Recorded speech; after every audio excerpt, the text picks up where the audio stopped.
Assalamualaikum sahabat cerita puisi tercinta. Mimin ucapin selamat menunaikan ibadah puasa. Semoga keberkahan selalu menyertai hidup kita. Kali ini Mimin akan kembali mengulas film terbaru lagi. Judulnya Vida Muyarci yang dirilis tahun 2025. Film ini dibintangi oleh Ajit Kumar, Trisha Krisnan, Arjun Sarja, Regina Cassandra, dan lain sebagainya. Oke, selamat menonton ya.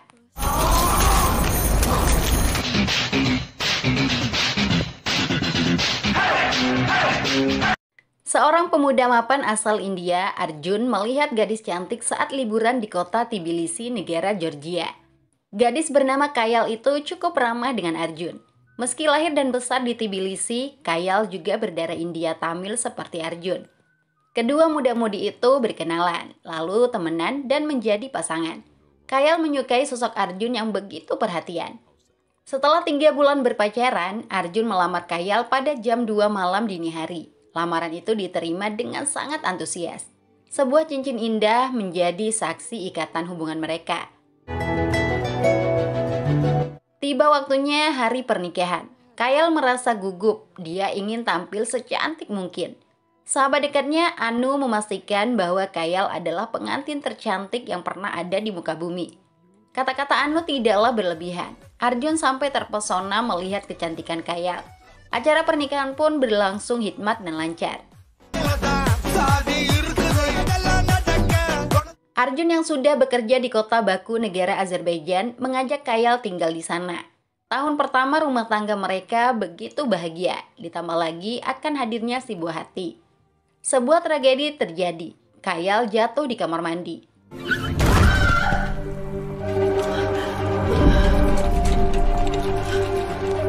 Dokter memberitahu Arjun bahwa Kayal mengalami keguguran. Kayal juga tidak akan bisa hamil lagi. Arjun sangat sedih mendengarnya. Tapi orang yang paling merasa terpukul tentu saja Kayal. Sejak hari itu, senyum di wajah Kayal menghilang. Hari-hari Kayal yang dulu penuh keceriaan berubah menjadi tangisan. Kayal mengurung diri di dalam rumah. Dia juga enggan bicara dengan siapapun. Rumah yang dulu penuh kehangatan, kini sunyi memberikan kesepian. Arjun berusaha mengerti. Dia membenamkan diri dengan pekerjaan di kantor. Arjun tidak pernah mengeluhkan sikap Kayal yang dingin seperti es batu. Hari berganti dan tahun-tahun berlalu. Tapi kondisi rumah tangga Arjun dan Kayal masih belum membaik. Diperparah lagi dengan sikap Arjun yang cuek. Bahkan Arjun melupakan hari ulang tahun Kayal. Padahal orang lain saja mengingatnya.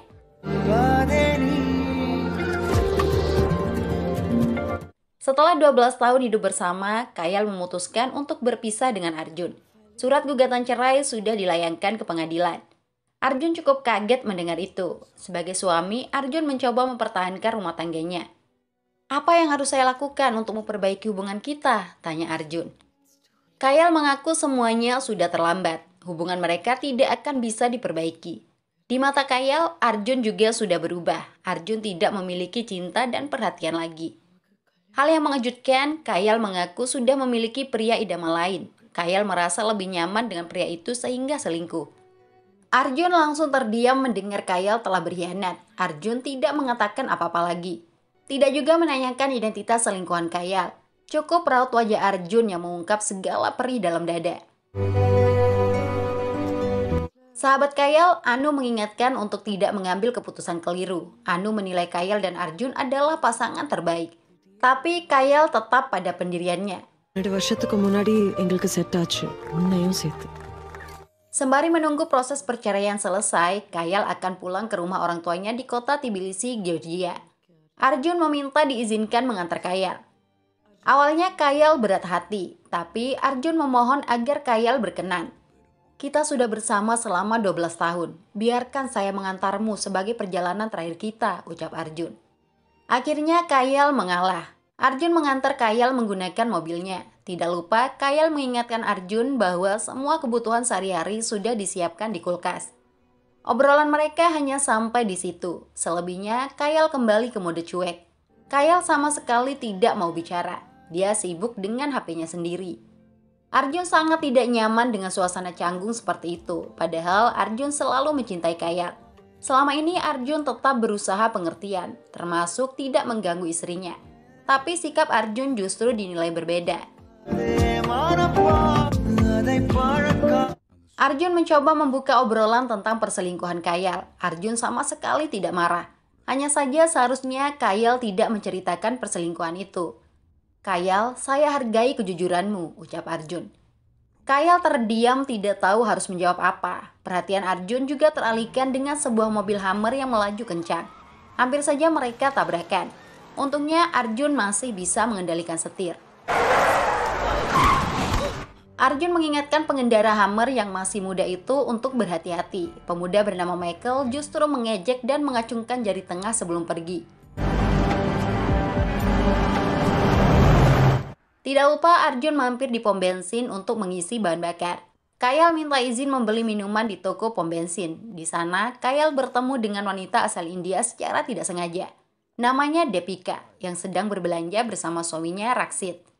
Deepika bercerita ayahnya seorang aktivis LSM sehingga dibawa berkelana hingga menetap di Azerbaijan. Hidup Deepika sangat membahagiakan setelah menikah dengan Raksit. Mereka menjalankan usaha sendiri di bidang pengiriman barang. Bisnis itu sudah berjalan 2 tahun. Kayal tidak bisa bercerita banyak tentang hidupnya. Kayal mengaku sedang dalam perjalanan bersama suaminya untuk pergi ke kota Tbilisi. Tidak mungkin juga Kayal nyerocos menceritakan tentang perceraiannya kepada orang yang baru dikenal. Arjun sendiri sedang mengisi bensin. Kebetulan sekali Michael bersama gengnya juga mampir di pom bensin. Michael terlihat kesal dengan Arjun. Untuk menyelesaikan masalah, Arjun meminta maaf. Sikap berbeda ditunjukkan Michael. Dia terkesan sengaja mencari keributan dengan memprovokasi Arjun. Tapi Arjun tidak terpancing. Arjun mengajak Kayal bergegas pergi melanjutkan perjalanan. Sialnya, mobil mereka mogok di jalan. Arjun jadi bingung. Padahal mesin mobil baik-baik saja, ditambah lagi sinyal HP di daerah itu tidak ada alias area blank spot. Geng Michael melihat mobil Arjun yang mogok. Arjun disoraki dan dilempari botol. Arjun hanya bisa geleng-geleng kepala dengan keusilan anak-anak muda itu. Mobil Michael berbalik untuk mendekat. Kayal jadi ketakutan. Michael memarkir mobilnya tidak jauh dari tempat Arjun. Kali ini Arjun tidak bisa lagi mentolerir. Arjun sudah siap menghadapi anak-anak muda itu jika berani mengganggu, tapi geng Michael hanya diam di dalam mobil. Sebuah truk yang membawa barang juga muncul. Kayal mengenal truk itu milik pasangan asal India, Deepika dan Raksit. Kayal langsung memberikan kode untuk berhenti. Arjun berkenalan dengan suami istri itu. Raksit membantu Arjun mendorong mobil ke pinggir jalan. Tapi untuk memperbaiki mesin mobil, Raksit juga tidak ahli. Arjun minta izin menggunakan alat komunikasi radio di truk Raksit untuk menghubungi pusat bantuan. Arjun butuh kendaraan derek untuk membawa mobilnya ke bengkel. Sayangnya alat itu sudah rusak.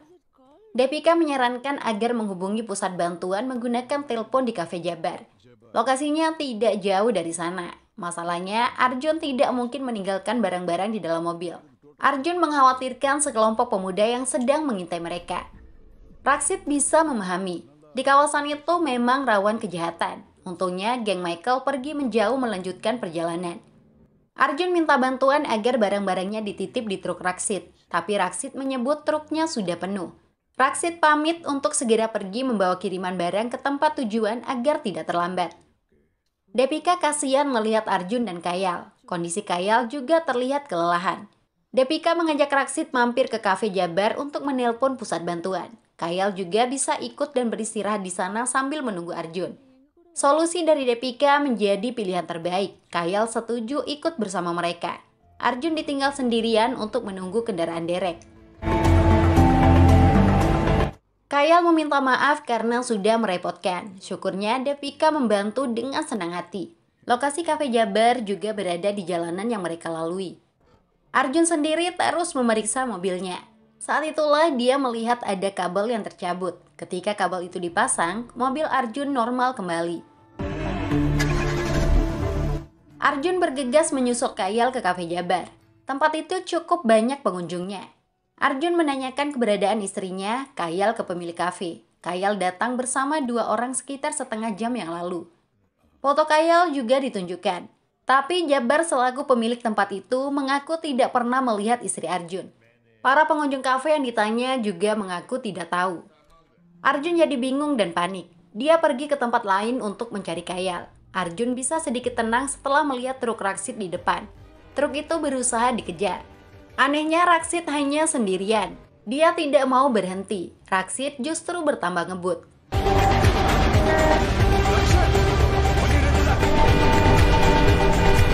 Arjun terpaksa menghadang truk itu. "Di mana Kayal? Saya ke Cafe Jabar, tapi orang-orang di sana tidak pernah melihat Kayal," ujar Arjun. Raksid bertingkah seperti orang lain. Dia mengaku tidak mengenal Kayal. Arjun dianggap salah orang. Arjun jadi curiga dengan Raksid. Anehnya lagi, alat komunikasi di truk Raksid ternyata tidak rusak. "Saya mohon, kasih tahu di mana istri saya," ucap Arjun. Kebetulan sekali ada polisi patroli melintas. Arjun melaporkan istrinya telah diculik oleh Raksid. Kronologis kejadian diceritakan secara detail kepada polisi. Sekali lagi, Raksid mengaku tidak mengenal Arjun. Raksid menyebut Arjun orang gila. Arjun sampai emosi dengan kebohongan dan sandiwara Raksid. Selain itu, Raksid menegaskan bahwa dirinya hanya seorang diri mengendarai truk. Istrinya tidak pernah ikut. Semua cerita Arjun dibantah. Arjun meminta polisi memeriksa truk Raksid. Pada saat diperiksa, Kayal maupun Depika tidak ditemukan. Isi truk benar-benar kosong. Bahkan barang-barang pun tidak ada. Raksid beralasan sedang dalam perjalanan untuk mengambil barang. Karena itulah truknya kosong. Polisi meminta kartu identitas Arjun dan Raksid. Nama yang tertera dalam KTP Raksid adalah Siraj. Ya, Raksid mengaku namanya Siraj. Arjun tidak tahan lagi dengan kebohongan Raksid. Tapi polisi tidak bisa berbuat apa-apa. Tanpa bukti, Raksid bisa bebas pergi. Arjun disarankan membuat laporan resmi ke kantor polisi untuk menemukan istrinya yang hilang. Saran itu dilakukan, tapi petugas setempat hanya bisa memproses laporan orang hilang setelah 24 jam. Arjun kembali ke Cafe Jabar untuk menanyakan tentang Kayal. Tapi hasilnya sia-sia. Arjun menggunakan telepon umum di sana untuk menghubungi kantor polisi lagi. Seorang pemuda cacat yang sedang membersihkan mobil menanyakan apakah Arjun kehilangan istrinya. Pemuda itu mengaku pernah melihat wanita yang dicari Arjun. Wanita yang dimaksud datang dengan truk dan pindah ke truk lain. Arjun diberitahu truk itu pergi ke jalan yang disebut rute nomor 7. Polisi tidak bisa diandalkan karena bagian dari sindikat. Pemuda itu mengungkapkan bahwa sudah banyak terjadi penculikan wanita yang melibatkan pihak kepolisian. Tanpa ingin buang-buang waktu, Arjun pergi ke rute nomor 7. Ternyata ujungnya jalan buntu. Arjun berjalan kaki memeriksa situasi di sana. Ada kaleng minuman hingga sisa batang rokok ditemukan. Anehnya lagi, ada pula 2 mobil yang terbengkalai. Tanpa diduga, Michael dan gengnya memukul Arjun dari belakang. Arjun sama sekali tidak bisa melawan. Michael sepuasnya menghajar Arjun.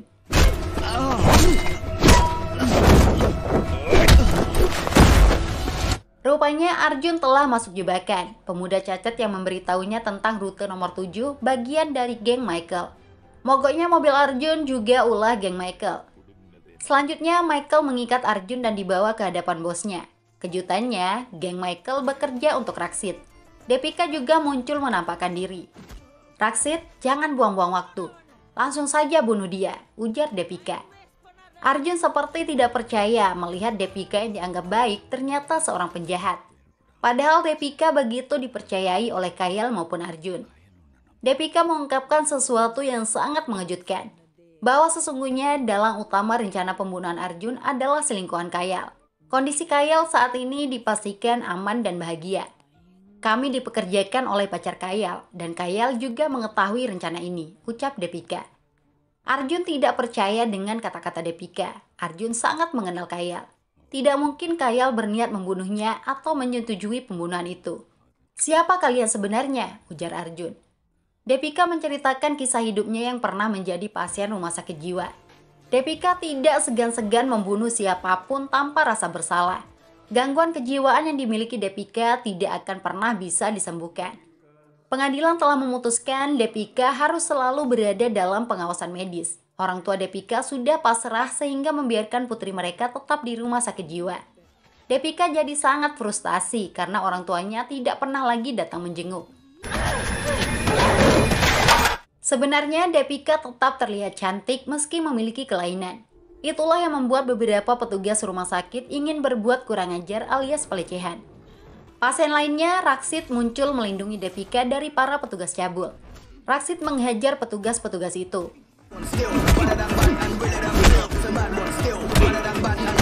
Aksi kepahlawanan Raksid membuat Deepika jatuh cinta. Kecantikan Deepika juga dengan mudah meluluhkan hati Raksid. Hubungan mereka berkembang menjadi sepasang kekasih. Raksid berhasil membawa Deepika kabur dari rumah sakit jiwa.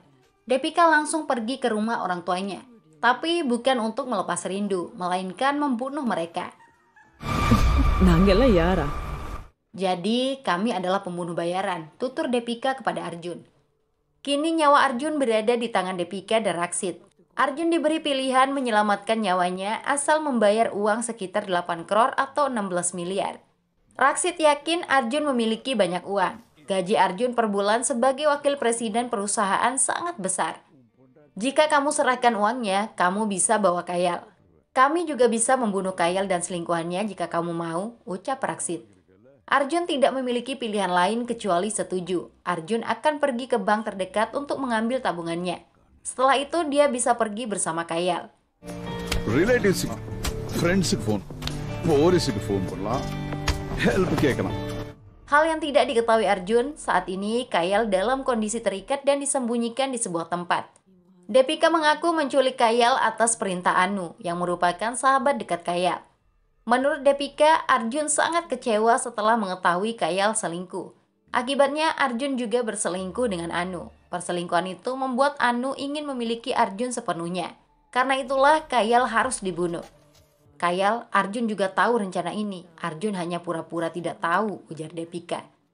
Apabila ingin selamat, Kayal harus menghubungi selingkuhannya agar menyerahkan sejumlah uang. Deepika bisa berbalik membunuh Anu dan Arjun asal uang yang diminta dipenuhi. Setelah Arjun terbunuh, kamu bisa hidup bahagia bersama selingkuhanmu, ucap Deepika. Respon Kayal sama seperti Arjun. Kayal sudah hidup serumah selama 12 tahun bersama Arjun. Kayal sangat mengenal Arjun. Tidak mungkin Arjun memiliki pikiran untuk melakukan pembunuhan. Guys, cerita Deepika tentang perselingkuhan Arjun tentu saja bohong besar. Deepika sengaja memanipulasi cerita untuk bisa mendapatkan banyak uang.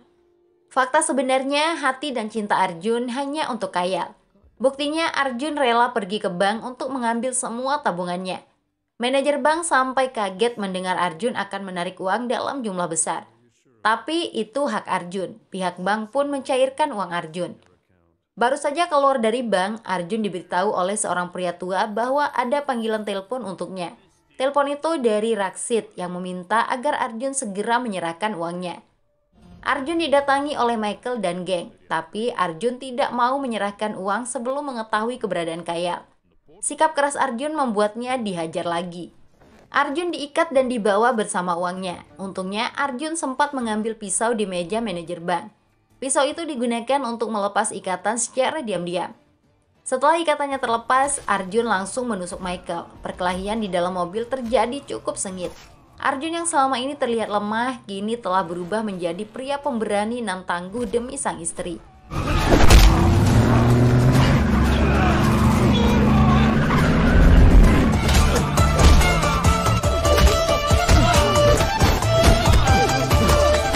Michael mengeluarkan pistol untuk membunuh Arjun. Hebatnya, Arjun bergerak cepat mengambil alih pistol.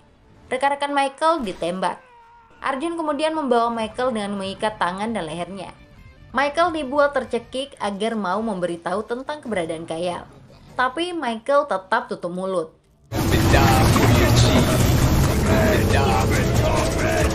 Polisi patroli melintas lagi. Arjun yang sedang bertengkar di dalam mobil dikejar. Arjun keluar mobil dengan pistol di tangan. Hal itu membuat polisi mencurigai Arjun dan menodongkan pistolnya. Arjun terpaksa tiarap mengikuti perintah polisi. Michael juga teriak berpura-pura jadi korban. Setelah ikatannya berhasil dilepas, Michael keluar mobil dan langsung menembak polisi. Arjun juga berusaha ditembak. Untungnya Arjun berhasil menghindar dan bersembunyi. Alat komunikasi di mobil polisi membuat Michael mengetahui pasukan polisi akan segera tiba. Michael memilih untuk kabur melarikan diri membawa uang Arjun. Setelah Michael pergi, Arjun memberitahu pihak kepolisian menggunakan alat komunikasi bahwa ada polisi yang sedang terluka. Arjun kemudian menggunakan mobil polisi itu untuk mengejar Michael. Arjun tidak tahu harus kemana mencari Michael maupun Kayal. Dia masuk ke sebuah tempat yang ada banyak truk logistik. Arjun bingung harus berbuat apa. Untungnya dia melihat seorang pria tua yang merupakan bagian dari geng Raksit. Arjun mengikuti pria itu ke rumahnya, lalu menghajarnya agar mau buka mulut tentang keberadaan Raksit dan Kayal. Pria itu menyebut Arjun tidak akan pernah menemukan istrinya lagi setelah diculik oleh Raksit. Pada saat lokasi Raksit diungkap, 2 orang datang menembakkan panah ke Arjun. Ternyata orang itu adalah Jabar dan anak buahnya. Jabar selaku pemilik kafe merupakan bagian dari sindikat Raksit. Arjun berhasil mengalahkan mereka.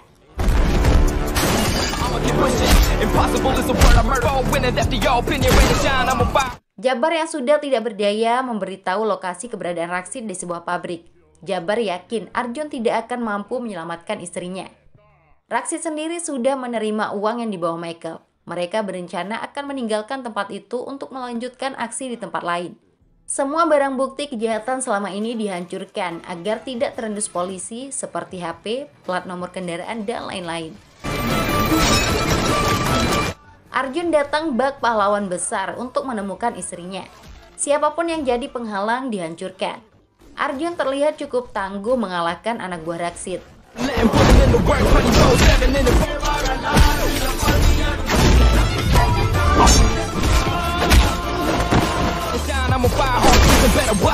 Michael menjadi lawan yang cukup tangguh. Duel itu terlihat seimbang. Ketika Arjun akan membunuh Michael, Deepika muncul menyerang Arjun. Tapi tetap saja Arjun berhasil membuat Michael terbunuh. Deepika jadi sangat marah. Saat itu juga Deepika menutup kepala Arjun. Sekuat tenaga, Arjun berusaha melepaskan diri. Deepika didorong hingga mereka berdua terjatuh. Naas bagi Deepika. Dia jatuh ke tong asam. Deepika berteriak kesakitan hingga didengar oleh Raksit. Betapa kagetnya Raksit menemukan wajah Deepika sudah meleleh akibat terkena asam. Deepika sekarat dan meninggal. Raksit sangat murka pasangannya telah dibunuh oleh Arjun. Raksit menyerang Arjun secara membabi buta. Arjun berusaha sekuat tenaga memberikan perlawanan. Duel itu berlangsung sangat sengit.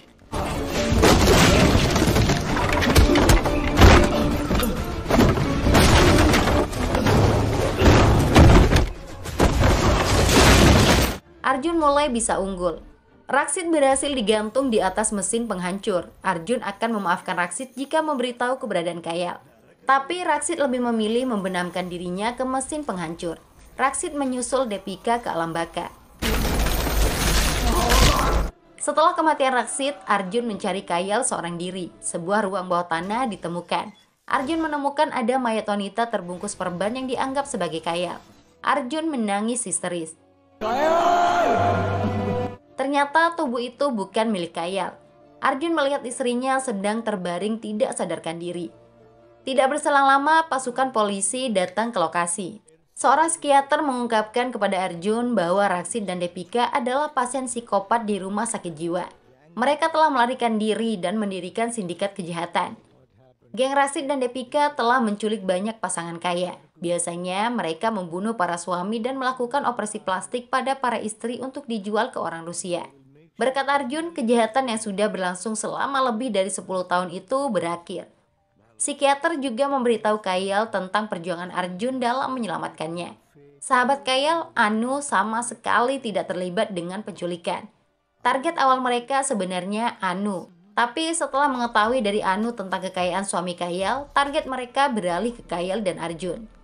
Semua masalah sudah beres. Arjun bersama Kayal melanjutkan perjalanan ke Tbilisi. Mereka masih tidak saling bicara hingga sampai di rumah orang tua Kayal. Kepulangan Kayal disambut hangat keluarga. Arjun sadar diri dan memilih untuk pergi, tapi Kayal menghentikan langkahnya. "Arjun, kenapa kamu mau mempertaruhkan nyawa untuk menyelamatkan saya?" tanya Kayal. Arjun tidak tahu harus menjawab apa. Satu hal yang pasti, karena Arjun masih sangat mencintai Kayal. Jawaban sederhana itu membuat Kayal menangis memeluk Arjun. I love you.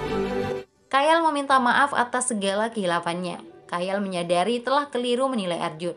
Perhatian Arjun yang tidak seperti awal menikah bukan berarti cinta Arjun telah punah. Karena bukti cinta sesungguhnya bukanlah dari kata-kata, melainkan tindakan yang nyata. Film selesai di sana. Sudah dulu ya, sampai jumpa.